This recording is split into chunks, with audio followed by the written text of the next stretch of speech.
আমাদের সবাইকে একদিন কবরে যেতে হবে। আপনার ধন সম্পদ টাকা পয়সা এগুলো দিয়ে কী হবে? এগুলো ছেড়ে আপনাকে একদিন কবরে যেতে হবে। তার একটা দৃষ্টান্ত দিলে বুঝতে পারবেন।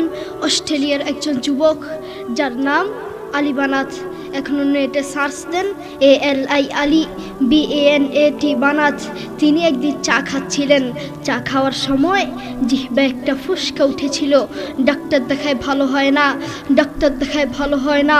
ডাক্তার বলেছেন তার ক্যান্সার হয়েছে। ক্যান্সারের 4টি স্টেজ রয়েছে, প্রথম, দ্বিতীয়, তৃতীয়, চতুর্থ স্টেজ জীবনের শেষ স্টেজ। আপনার বেশি দিন বাকি নেই। সেই আলী বানাত লক্ষ লক্ষ টাকার মালিক। এক এক জোড়া জুতা ব্যবহার করতেন যার দাম হাজার টাকা। এক জোড়া স্যান্ডেল ব্যবহার করতেন যার দাম 45,000 টাকা। একটা ফেরারি গাড়ি ব্যবহার করতেন যার দাম কোটি কোটি টাকা। সেই আলী বানাত এই মাটির নিচে চলে গিয়েছেন। তিনি মারা যাওয়ার আগে মহিলার মতো হাউমাউ করে কাঁদতে কাঁদতে মারা যাননি। তিনি মারা যাওয়ার আগে কোরআন তেলাওয়াত করতে করতে দুনিয়া থেকে বিদায় হয়েছে। আল্লাহু আকবার। সেই আলী বানাত মাটির নিচে চলে গিয়েছেন। তেমনিভাবে আমাদেরকে এই মাটির নিচে যেতে হবে। আজকের এই মাহফিল আপনার জীবনের শেষ মাহফিল হতে পারে। আজকের এই মাহফিল আমার জীবনের শেষ মাহফিল হতে পারে। আজকের এই মাহফিল বক্তাদের জীবনের শেষ মাহফিল হতে পারে। আজকের এই মাহফিল আমার বাবা মুফতি মোহাম্মদ আলীর জীবনের শেষ মাহফিল হতে পারে। আপনি আজকে মাহফিল করেছেন, আগামী বছরে মাহফিল করবেন তার কোনো গ্যারান্টি নেই। হয়তো মাইক থাকবে, হয়তো মাহফিলের প্যান্ডেল থাকবে, হয়তো আপনি থাকবেন না, আপনার খোঁজ পাওয়া যাবে না, ঠিক কি না? যুবক, তোমাকেই বলছি, তুমি অনেক মানুষকে দেখেছ গাড়ি অ্যাক্সিডেন্ট করেছে, গোস্ত কেটে কেটে গাড়ি থেকে বের করছে, আর তুমি তা দেখে হাসছো। সেই জায়গায় তুমিও হতে পারতে, তোমাকেও এভাবে গোস্ত কেটে কেটে বের করতো। আপনারা অনেকেই জানেন তুরস্কের ভূমিকম্প হয়েছে। মাত্র 40 সেকেন্ডের একটি ভূমিকম্প, মাত্র 40 সেকেন্ডের একটি ভূমিকম্পে হাজার হাজার মানুষকে মেরে ফেলেছে। 40 সেকেন্ডের একটি ভূমিকম্পে হাজার হাজার মানুষ মারা গিয়েছে। সেই জায়গায় যদি তুমি হতে তখন কি করতে? যুবক, তুমি বড়ই গুনাহগার, তুমি আল্লাহর কোরআনকে লাথি মেরে, আল্লাহর কোরআনকে অসম্মানী করে কবরে যাবে, শান্তি পাবে না। তুমি জানো কোরআন কি জিনিস? এই সারা দুনিয়ার মধ্যে যদি শান্তি পেতে চাও, কোরআন ছাড়া কোনো বিকল্প রাস্তা নেই, ঠিক কি না? যুবক, তুমি সারাদিন মোবাইল, ইউটিউব, ফেসবুক, দুনিয়ার সব দেখতে পারো, কিন্তু আল্লাহর কোরআনটা দেখতে পারো না। আমি যদি তোমাকে প্রশ্ন করি, আজ সারাদিন কয়বার ইউটিউব দেখেছ? তুমি বলবে কয়েক হাজার বার। আমি যদি তোমাকে প্রশ্ন করি, আজ সারাদিন কয়বার ফেসবুক দেখেছ? তুমি বলবে কয়েকশো বার। কারো কারো জীবনে আছে মাস গিয়েছে, মাসের পর মাস গিয়েছে, কিন্তু আল্লাহর কোরআনটা একবার ধরার তার সুযোগ হয় না। কারো কারো জীবনে আছে বছরের পর বছর গিয়েছে, কিন্তু আল্লাহর কোরআনটা দেখার তার সুযোগ হয় না। তার মতো নাফরমান এই বাংলার জমিনে আরেকটাও হতে পারে না, ঠিক কি না? যুবক, তুমি বড়ই গুনাহগার। ও বন্ধু, এই সারা দুনিয়াটাই স্বার্থ, এই সারা দুনিয়াটাই ধোঁকা। যেই আল্লাহ তাকে এত আদর যত্ন করে বাঁচিয়ে রেখেছেন, যেই আল্লাহ তাকে 2টো চোখ দিয়েছেন, কত মানুষকে এই 2টো চোখ দেয় নাই। সেই আল্লাহর দেয়া চোখ দিয়ে আল্লাহর কোরআনটা দেখতে পারে না। তুমি জানো কোরআন কি জিনিস? একবার মোবাইলটা নিয়ে কানের সামনে ধরে দেখো না, ধরে দেখো কত মধুর সুর। তার একটা দৃষ্টান্ত দিলে হয়তো আপনারা বুঝতে পারবেন। আমেরিকার কয়েকজন মুসলমান যুবক এক খ্রিস্টানকে গিয়ে বলছে, গিভ মি 2 minutes স্যার, আমাকে 2টা মিনিট সময় দেন। খ্রিস্টান বলছে, no time, I am busy, আমার সময় নেই, আমি ব্যস্ত। যুবক বলছে, গিভ মি 1 minute স্যার, আমাকে 1টা মিনিট সময় দেন স্যার। খ্রিস্টান বলছে, আচ্ছা ঠিক আছে। যুবক তার কানে হেডফোন লাগিয়ে কাবা শরীফের ইমামের তেলাওয়াত লাগিয়ে দিয়েছেন। যে খ্রিস্টান বলেছেন 1 মিনিটের বেশি সময় নেই, যে খ্রিস্টান 1 মিনিটের সময় নিয়ে কানে হেডফোন লাগিয়ে রাস্তার উপরে দাঁড়িয়ে পাক্কা আধা ঘন্টা আল্লাহর কোরআনের তেলাওয়াত শুনেছে। আল্লাহু আকবার।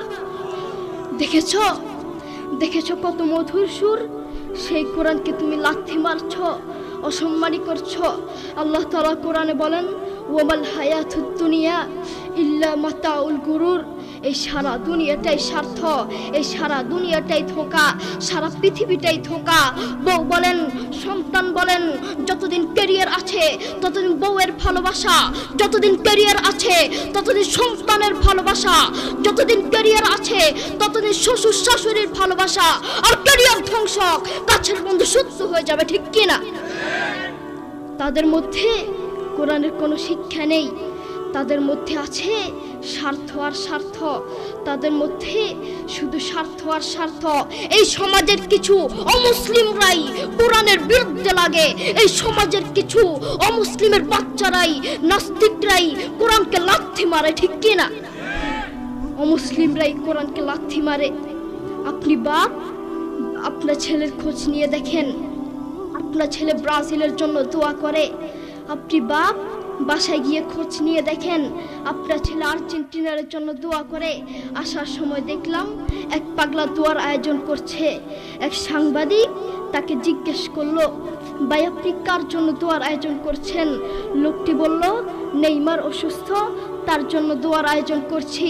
তুমি নিজেকে মুসলিম মনে করো যুবক, তুমি নিজেকে মুসলিম দাবি করো, তুমি নিজেকে মুসলমান দাবি করো, অথচ তুমি ব্রাজিল আর্জেন্টিনার পিছনে দৌড়াও। যেই আল্লাহ তোমাকে চোখ দিয়েছেন সেই আল্লাহর জন্য কোরআনটা পড়তে পারো না। আপনি বাপ, আপনার ছেলেকে কোরআনের কথা বলেন না, ইসলামের কথা বলেন না, এই জন্য আপনার ছেলে ব্রাজিল আর্জেন্টিনার জন্য দোয়া করে। আপনি আপনার ছেলেকে বলেন, বাবা তাড়াতাড়ি ঘুমাও, সকালে অঙ্কের টিচার আসবে। বাবা তাড়াতাড়ি ঘুমাও, সকালে ইংরেজির টিচার আসবে। বাবা তাড়াতাড়ি ঘুমাও, সকালে স্কুলে যেতে হবে। আপনি নাফরমান মা আর বাপ অঙ্কর কথা বললেন, আপনি নাফরমান মা আর বাপ ইংরেজির কথা বললেন। আপনি নাফরমান মা আর বাপ একবার বলেন নাই, একটা বারও বলেন নাই বাবা তাড়াতাড়ি ঘুমাও, সকাল উঠে কোরআন পড়তে হবে। এই জন্যই বলি, এই সমাজের কিছু নাফরমান মা আর বাপের জন্য একটা ভালো সন্তানও নষ্ট হয়, একটা ভালো সন্তান জালেম হয়, ঠিক কিনা? আপনি বাপ, আপনার ছেলেকে বলছেন, বাবা বলো তো দেখি সরেওতে অজগরটি আসছে তেরে। ছেলেকে ভয় দেখানোর দরকার নাই। আপনি আপনার ছেলেকে এগুলা কেন শিখাচ্ছেন? আপনি আপনার ছেলেকে শিখাবেন, বাবা বলো তো দেখি সরেওতে অজু করে নামাজ পড়ি। একদিকে ইসলাম শিখবে, আরেকদিকে বাক্য শিখবে। আপনি আপনার ছেলেকে কিছু কবিতা শিখাচ্ছেন, বাবা বলো তো দেখি ওই দেখা যায় তাল গাছ, ওই আমাদের গা, ওইখানেতে বাস করে কানা বগিচা। ও বগিতি খাস কি, পান্তা ভাত চাষ কি, পান্তা আমি পাই না, পুঁটি মাছ পান্তা আমি খাই না, পুঁটি মাছ পাই না। একটা যদি পাই ধরে গাবুস গুবুস খাই, গাবুস গুবুস খাওয়া লাগবে না। আপনি বলেন আপনার ছেলে এটা থেকে কি শিখলো? আপনি আপনার ছেলেকে এগুলা কেন শিখাচ্ছেন? আপনি আপনার ছেলেকে বলবেন, বাবা বলো তো দেখি ওই দেখা যায় কবর, ওই আমাদের ঘর, ওইখানেতে থাকতে হবে অনেকটা বছর। ও কবর তুই চাস কি, নেককার লোক পাস কি, নেককার লোক পাই না। একটা যদি পাই ধরে জান্নাতে ঢুকে, ঠিক কিনা? আপনি আপনার ছেলেকে এগুলা শিখাবেন, তাহলে আপনার ছেলে যোগ্য আলেম হতে পারবে। আপনি আপনার ছেলেকে একদিকে অঙ্ক শিখাচ্ছেন, আরেকদিকে সুদ শিখাচ্ছেন। আপনি আপনার ছেলেকে বলছেন, বাবা বলো তো দেখি 100 টাকায় যদি 2.5 টাকা সুদ আসে, 10 লক্ষ টাকায় কত টাকা সুদ আসবে? মুসলমানের বাচ্চা সুদের অঙ্ক কেন শিখবে? আপনি আপনার ছেলেকে সুদের অঙ্ক কেন শিখাচ্ছেন? আপনি আপনার ছেলেকে শিখাবেন, বাবা বলো তো দেখি 100 টাকায় যদি 2.5 টাকা সুদ আসে, 10 লক্ষ টাকায় 100 টাকায় যদি 2.5 টাকা জাকাত আসে, 10 লক্ষ টাকায় কত টাকা জাকাত আসবে? আপনি আপনার ছেলেকে এগুলো শিখাবেন। একদিকে ইসলাম শিখবে, আরেকদিকে জাকাত শিখবে। মুসলমানের বাচ্চা সুদের অঙ্ক কেন শিখবে? মুসলমানের বাচ্চা অঙ্ক শিখবে তো ইসলামিক পদ্ধতিতে শিখবে। কোরআনের কথা বলতে যদি নিজের জীবন দিতে হয়, জীবন দিতে রাজি। ইসলামের কথা বলতে যদি নিজের জীবন দিতে হয়, জীবন দিতে রাজি। হকের কথা বলতে যদি জীবন দিতে হয়, জীবন দিতে রাজি, কিন্তু ঈমান হারাতে রাজি নাই, ঠিক কিনা? আমাদের ভিতরে ঈমান থাকা দরকার। আমাদের ভিতরে যদি ঈমান থাকে আমরা কবরে শান্তিতে থাকতে পারবো। আল্লাহ রাসূল সাল্লাল্লাহু আলাইহি ওয়াসাল্লাম এবং তার সাহাবীরা নিজের জীবন দিতে রাজি থাকতো, কলিজা নিতে রাজি থাকতো, কিন্তু ঈমান হারাতে রাজি থাকতো না, ঠিক কি না?